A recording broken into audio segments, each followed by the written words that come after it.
Les lettres de Paul aux Thessaloniciens sont deux lettres d'amour à une très jeune église que Dieu a fondée à travers Paul pendant un étonnant séjour de 3 semaines à Thessalonique. Que dirait un pasteur aimant à ses jeunes brebis? La première lettre est en 2 parties. La première partie développe la relation de Paul avec ce corps de croyants. Il est reconnaissant pour eux et évoque son ministère au milieu d'eux comme un parent plein d'amour pour une église encore enfant, et il se réjouit des bons échos qui lui sont parvenus à leur sujet.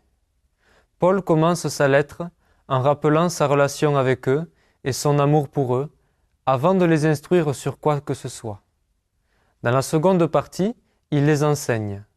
Paul cherche à compléter l'enseignement qu'il voulait leur donner avant d'avoir été obligé de quitter leur ville. Il écrit au sujet de l'importance de la pureté sexuelle, de l'amour les uns pour les autres et du travail pour satisfaire ses propres besoins, concluant avec des paroles de réconfort pour eux au sujet de la mort des croyants quand le Christ revient. Il termine avec des exhortations élémentaires en leur indiquant dans une forme plus courte tout ce qui est nécessaire au sujet de la vie chrétienne. Soyez toujours joyeux, priez sans cesse. En toutes circonstances, rendez grâce, car telle est à votre égard la volonté de Dieu en Jésus-Christ. N'attristez pas le Saint-Esprit. Celui qui vous a appelé est fidèle, et c'est lui qui le fera. La seconde lettre est la 3e partie de la correspondance de Paul avec les Thessaloniciens, et inclut d'autres instructions.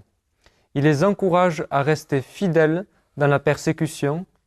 Il détaille le signe de la venue de Jésus-Christ, à savoir l'Antéchrist, connu comme l'homme du péché, et il leur parle au sujet de la nécessité de travailler pour pourvoir à leurs besoins matériels, pendant qu'ils veillent et attendent le retour de Christ. Ces derniers mots pour eux étaient « Que la grâce de notre Seigneur Jésus-Christ soit sur vous ».